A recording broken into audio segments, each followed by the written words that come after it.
Ryan Rodriguez here, career coordinator and one of the hosts for the Resiliency Project podcast. The mission of this podcast is to create resiliency and foster connections among the many stakeholders we have here on campus. On this week's episode, we have Dr. Alex Parker. Dr. Parker is a biological oceanographer and Associate Professor of Oceanography at Cal Maritime. Dr. Parker's research interests span diverse marine environments from the Chakuchi Sea in the Arctic Ocean and the McMurdo dry valleys of Antarctica to the high-nutrient, low-chlorophyll equatorial Pacific Ocean.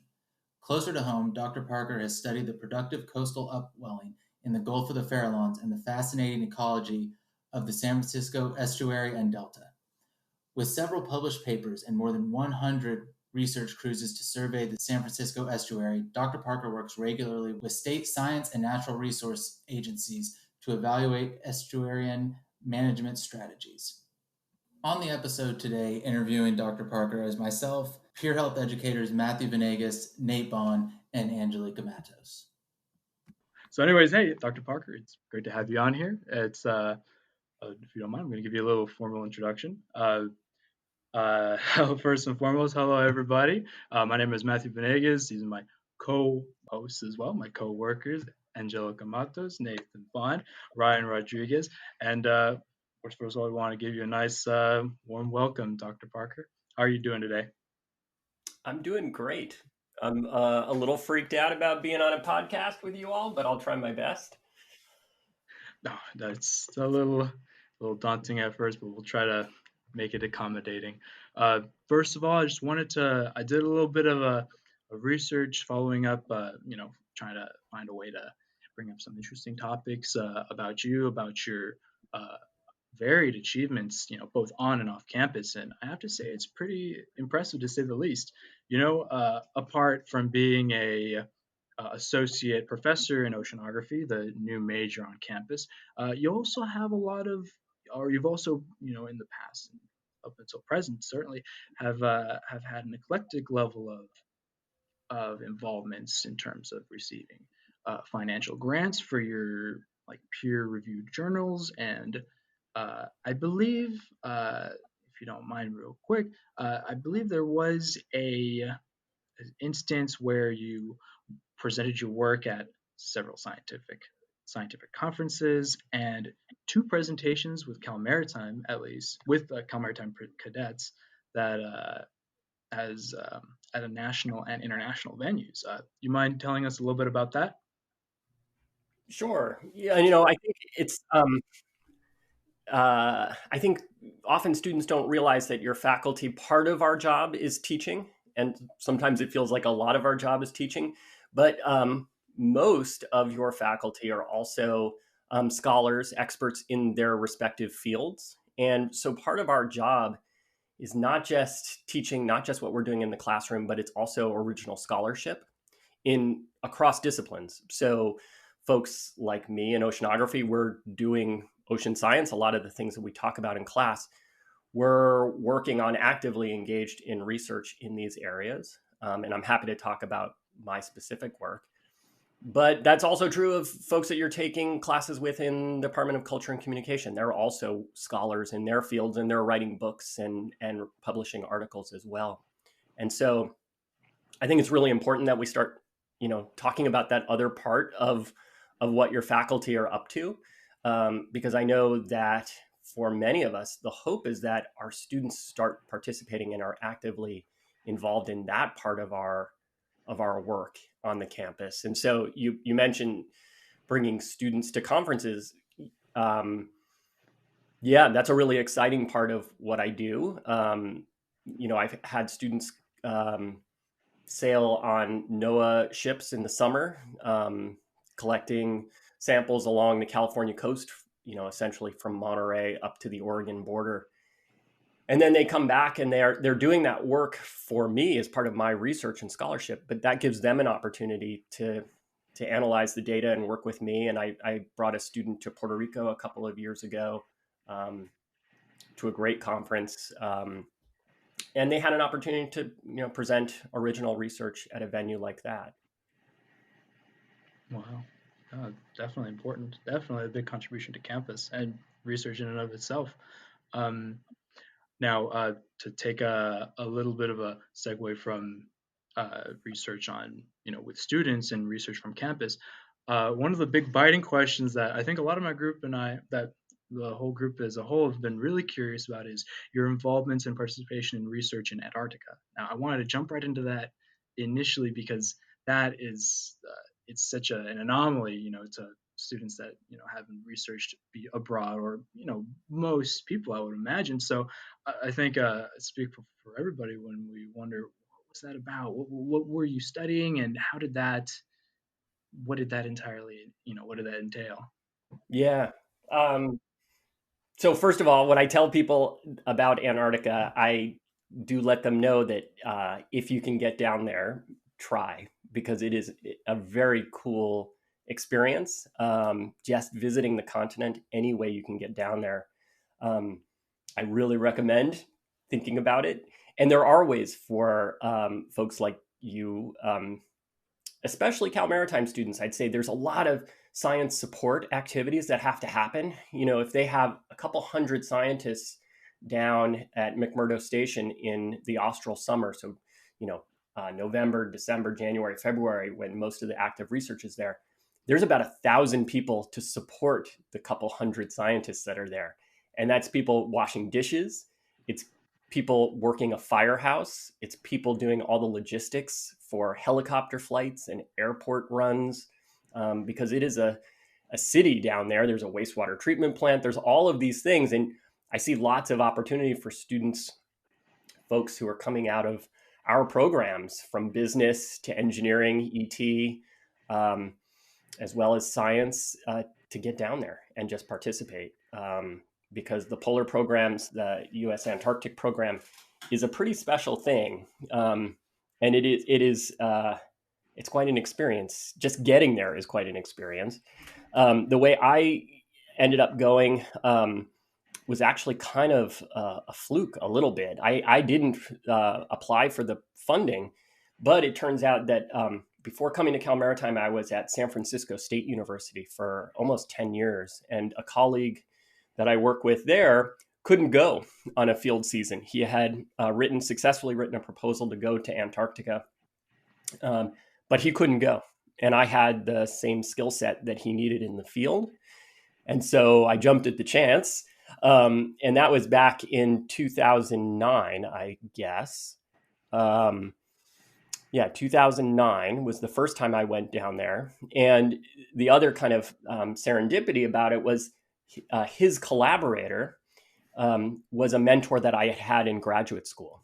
So, and I went to graduate school on the East Coast of the US. So here I am, I get down to Antarctica, and I'm working on behalf of somebody from San Francisco State, who's a close colleague there and a mentor there.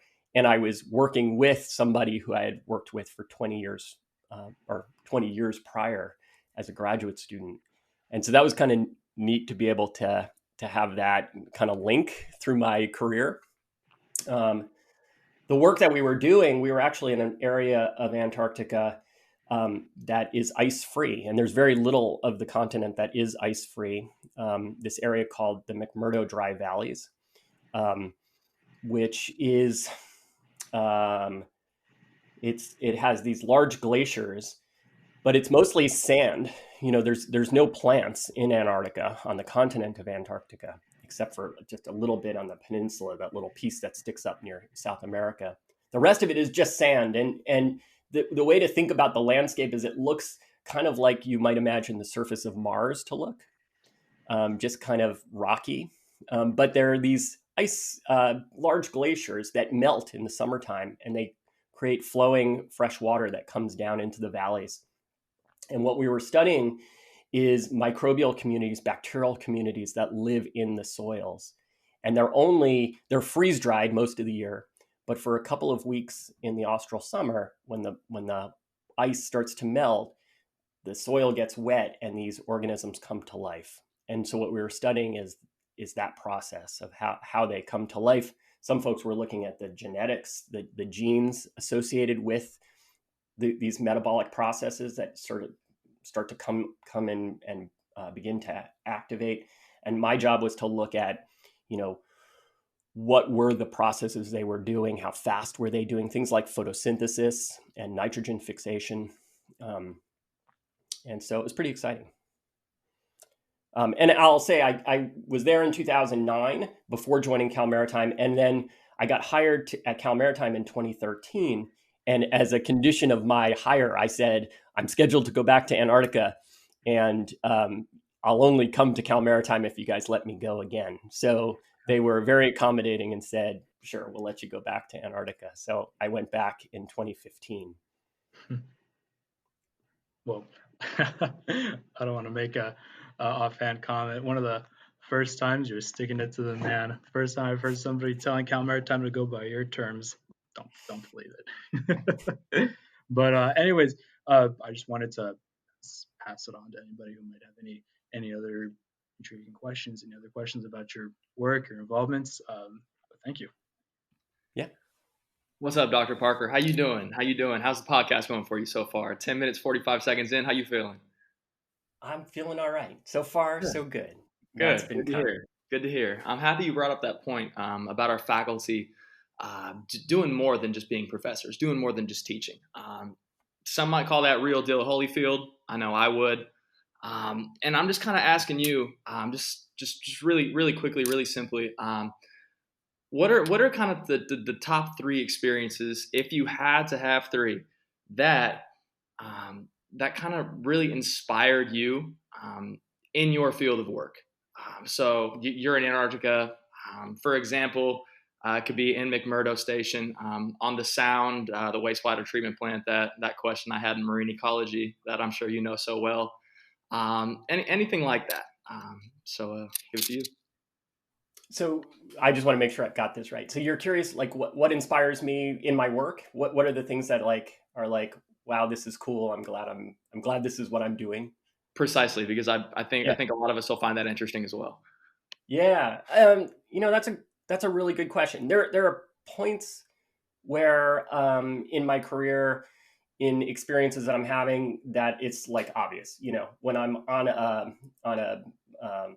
C-17 going to Antarctica, that's a pretty cool experience for anybody, right? And I'll say when I was younger, when I was just finished my PhD or in my PhD, when I didn't have a family, I spent a lot more time at sea, and those experiences come faster and more often, spending a summer on a ship. I spent a lot of time at sea when I was in my late 20s and 30s. That sort of falls away when you start to have a family. But the other piece that I think is really sustaining for me, and the reason I get excited about my work, is really the people that I work with. I think most people who have had me in classes know that, a big part of what I try to relate to students is that science is a process carried out by people, curious people. And a lot of the stereotypes that we have about what scientists are like are just, outdated and unreasonable. Scientists are just curious people. And the relationships that I have had with folks, I think oceanography tends to lend itself to that, because we do spend months at sea sometimes, and you get to know people differently through that experience. It's not a 9-to-5 kind of job. So very, very close friendships and long-lived friendships that I've had for decades are, a big part of it. I hope that helps to answer. I know it's not as flashy as some of those other things, but I think those things that is important, and it's important for people to think about when they think about their career. It's the day-to-day grind stuff that you have to be thinking about a little bit. Yeah, no doubt. We're not interested in flashy here. We're interested in real. So thank you for that. We appreciate it. Anybody else got something for him? Maybe your colleague, Ryan Rodriguez, maybe got a question or two? Yeah, I don't know. I don't have a PhD and I'm not teaching, so I don't know if I'd be considered a colleague, but someone, staff member on campus. But yeah, Dr. Parker, could you talk a little bit about kind of that journey to get your PhD and it's a challenge. Anybody I've talked to that have gotten their PhD, it's there's everyone hits that point where they wanted to quit, or just like, is this, am I cut out for this? This is, a lot of hard work. And I think it'd be great for students to kind of hear, whether it be them pursuing their PhD down the line or just in their career, kind of persevering through those tough times, and how you saw the light at the end of the tunnel. Yeah, I would say, I think every PhD student I've ever met has had sort of this moment of real crisis somewhere in the middle, or maybe 2/3 of the way through, where you say, what did I sign up for? There's nothing fun about this, and I just don't see it. I don't see it coming together. I'm not good at this. All of that sort of kind of stuff that happens in your head. But I will say, even getting to the point of sort of identifying graduate school is really something, not so much something that I wanted to do, but something that was possible for me to do. That was a journey. It definitely was a journey. I think I had identified pretty early in my life that I was interested in the ocean, but I wasn't sure exactly what that was going to look like. And so college, I went to a landlocked state. I was in Colorado for my university undergraduate. I studied biology and climate was what I studied at the University of Colorado. And then I went and really pivoted before graduate school, and I went down to the Florida Keys first, and then down into the Caribbean, and I taught some marine biology. I did some scuba diving, and then I was a charter boat captain for kids on sailboats for a couple of years before coming to graduate school. And it was not a clear path. I didn't really understand the process of how one got into graduate school in science. So I sort of had sort of limited myself geographically because I was living near Washington, D.C.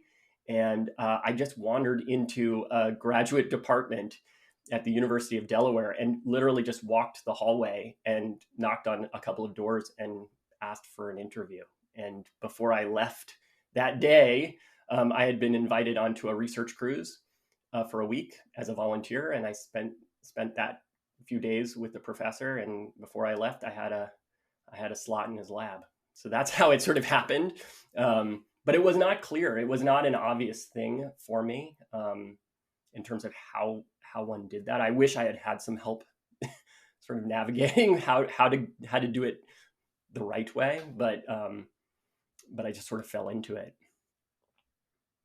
No, that's actually a really cool story. And working in career services, I would say there's no right way. Like it is nice to have that direction, but a lot of time, like you said, like you started, I just like the ocean, and where does that take me, and how do I get to where you are now?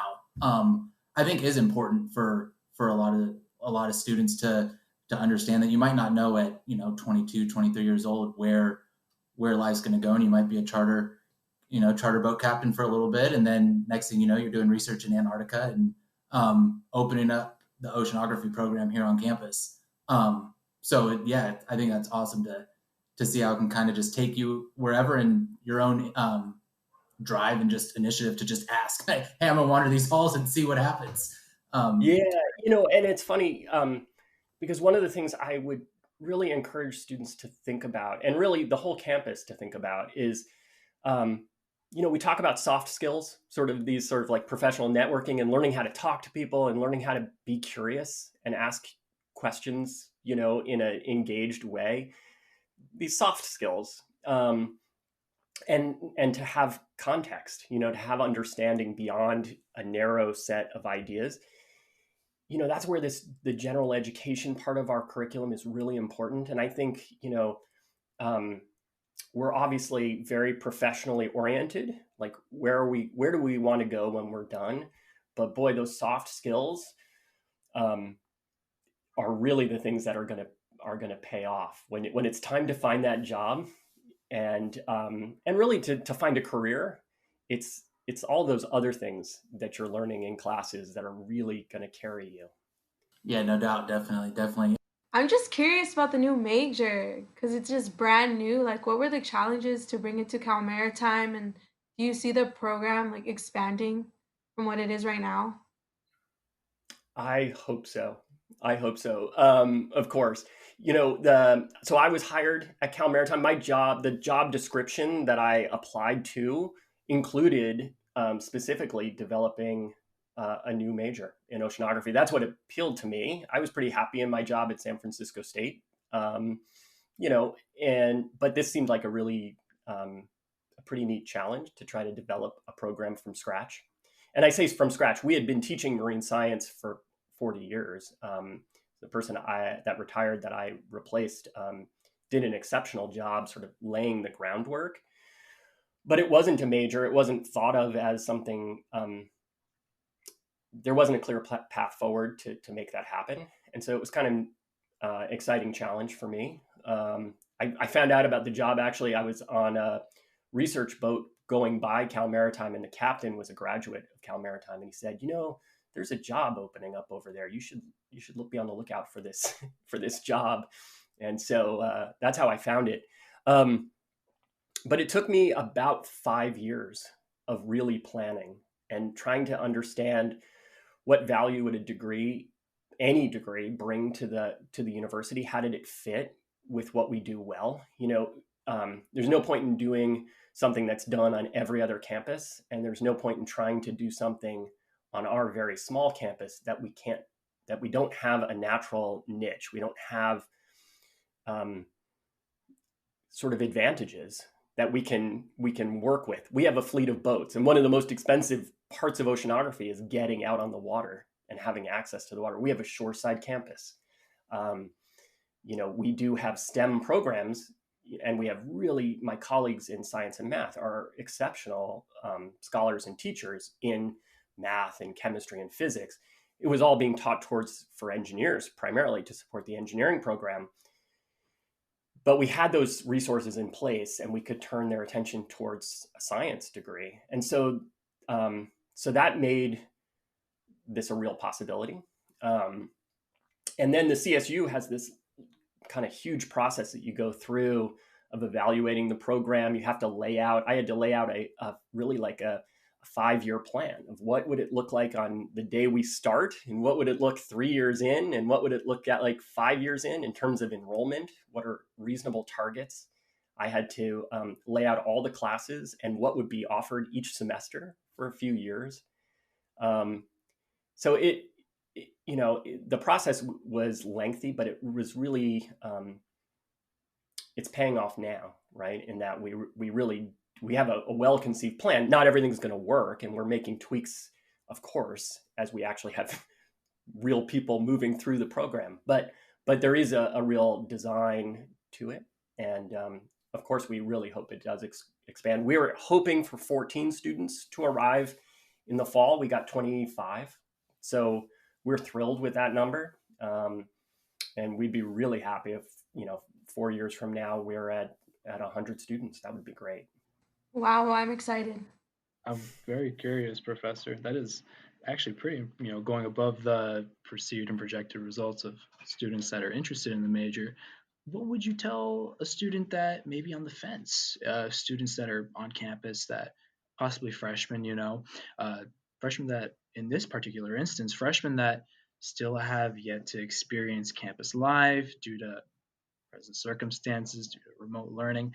What would you tell to a student that maybe is attending Cal Maritime currently and maybe still considering their major? What could you advertise essentially? What could you tell them that, hey, oceanography it's here, it's a new major, we're here to make acquaintances? How would you how would you tell that to a student? Yeah, whenever a student writes to me and says, I'm interested in the minor, can you tell me a little bit more about it? Normally what I say is the first and best place to start is just take a class and see what you think. And many of you guys have taken a class with me. You've taken marine biology or marine ecology. These are great entry points because there isn't an expectation that you come in with specific science knowledge, right? It's a 100 level. Those are 100 level courses. But it does give you access to the breadth of content. You kind of see a little bit of everything in those classes. we're obviously concerned about the student experience operating remotely, because one of the things that we find most exciting about oceanography and oceanography at Cal Maritime is that it's designed to be hands-on. Just like when MT students arrive, you know, they are, sort of immediately transformed to shipmates, right? And they're cadets, and the uniform and sort of that orientation makes a lot of sense for those degrees. You're sort of moving through a transformation in your education. You arrive to campus and you literally wear a different hat. You become sort of what you're aspiring to do. And we want to do that in science. Oceanography, we want our students out doing science on day one and thinking about themselves as a scientifically curious mind, right? And not just reading from a book, but let's think beyond just memorization. Let's sort of think creatively about these things and get our hands wet. And of course, we're really limited in how we do that. We're trying to be as creative as possible. And I think we're doing a pretty good job with the marine biology lab, considering very few of our students can be on campus. But what's really challenging for us is, how do we build community and how do we get students to study together? Because our courses are necessarily difficult. It's a hard science degree, and you get through it with your friends. You get through it by building relationships, and it's the stuff that's happening outside of class. And of course, that's much harder for us to make happen for students, and it doesn't happen organically. They're not finding each other in the dining center or in their residence halls. And so, we're all ears. We would love to be able to facilitate more of that to keep students excited, because we're excited. And we know we'll get through this. We know that there is another side, that we will get past this time, and we've got a lot of really exciting things coming up. If I can share one thing that I sort of had forgotten about, one of the things we had planned for this fall semester is one of the first projects oceanography students were going to do when they arrived to campus is build an oceanographic buoy. And so you probably have seen buoys that are out at sea, and some of them are wired with all sorts of instrumentation for water quality and atmosphere and wave height and wind speed and all of those sorts of data that organizations like NOAA use, right? We had acquired all the instrumentation for that and had a hull designed, a pretty large hull designed, and mooring, all the ground tackle associated with that, about $50,000 investment. And the plan was, starting in the fall, all of us were going to descend on campus, and it was going to be a focus of our program, and with deploying the instrument first just off our campus so we could all see it and get data starting to be telemetered off the buoy and into computers in real time. And then it was going to be deployed out in San Francisco Bay. And we're still moving forward with all of that, and we're excited, and hopefully that will continue to happen during the spring semester. But we really want students to be directly involved in that and doing all of those things along with us. My goodness. Well, you certainly have the curriculum planned out. You had it's there. It's just waiting to be, to take off under different circumstances, but we all have to adapt. And to say the least, it seems like you have your work cut out for you, but we can stay optimistic knowing that the plan is in place, so to speak. All right. Yeah, I got last question, Dr. Parker. I kind of just wanted you to talk to the student body, to the faculty, whoever's listening, about adaptability right now, especially considering where we are in Corona, the fact that you're a scientist and you were just talking about oceanography and how you obviously had to adapt your whole curriculum around the fact that you weren't going to be able to do the oceanographic buoy. You weren't going to be able to do any of that stuff. So, I mean, I know we're right at 30 right now. Just kind of a quick little importance of adaptability in the lives of a cadet, an oceanographer, anything along those lines. Sure.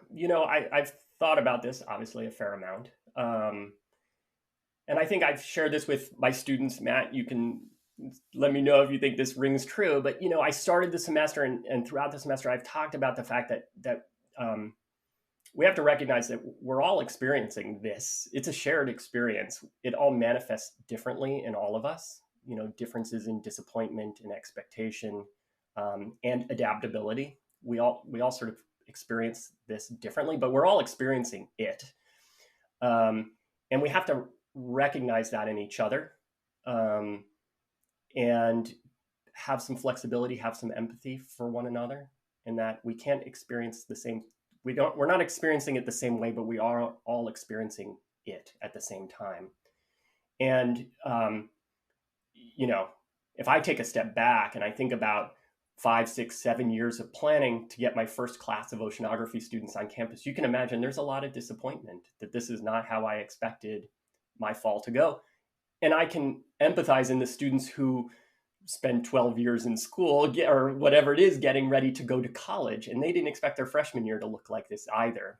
And the best way for us to get through this, because we will, and there is, what's next is coming, but is to just recognize that in each other, try to shift our mindset a bit to say, okay, this is where we are today. It's not what I expected. It's not what I hoped for, but how can we all work together to build something that is better, that is more positive? Because we're all dealing with it. It looks different for each of us, but we're all experiencing some feeling of loss, or at least disappointment and expectation. So I don't know if that's helpful or not, but I think empathy is really important in this moment. And, recognizing that there's still real value in the things that we can do. And we just need to be creative about that. Yeah, I think that response was at the crux of important. So yeah, thank you very much. Matt, you want to close this out? You can.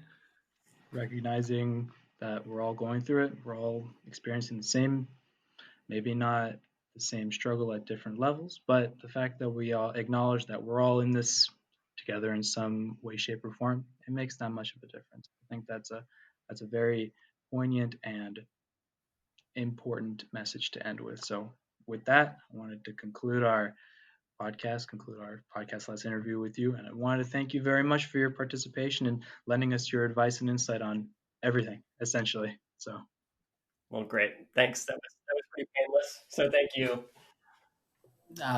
Thanks for joining us. That was great. Yeah, Dr. Parker, you're the man. Appreciate you. Much appreciated. I will see you this Tuesday in class. That sounds great. All right, take care, everybody. Bye. Thank you very much.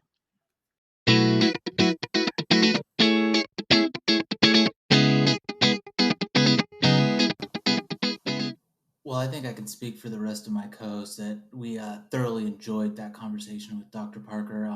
And, maybe he'll be able to come back on and tell us a little bit more about the oceanography department as students come back on campus. A couple things that I wanted to highlight before closing out the podcast is the first one when Dr. Parker was talking about when he was getting hired by Cal Maritime, he had his trip back to Antarctica planned to do some more research, and he made sure that Cal Maritime knew that he really wanted to do that, and that was going to be contingent on him accepting the job. And as someone that works in career services and is discussing career options and leverage and so on and so forth with students, I think that was a good thing to show that even when you're accepting a job, if you are open and honest with your future employer, you'll be able to get some things that you want as well out of the job. Maybe not in that first job when you first graduate from college, but as you progress in your career, definitely opportunities for that to arise. And another thing I wanted to touch on that Dr. Parker spoke about at the end, after Nate talked about kind of just resiliency through COVID-19 and everything we've had going on in the pandemic, is empathy.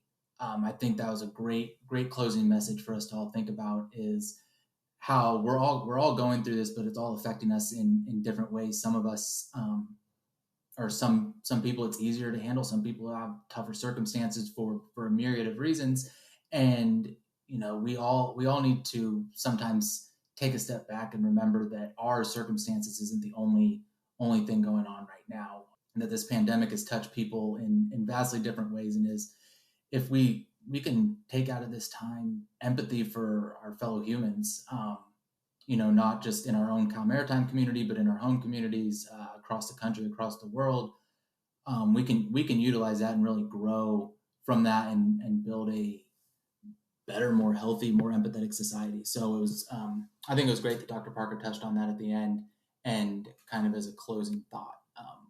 So yeah, thanks for joining us, and be on the lookout for some more conversations with staff, faculty, and students from around the Cal Maritime community.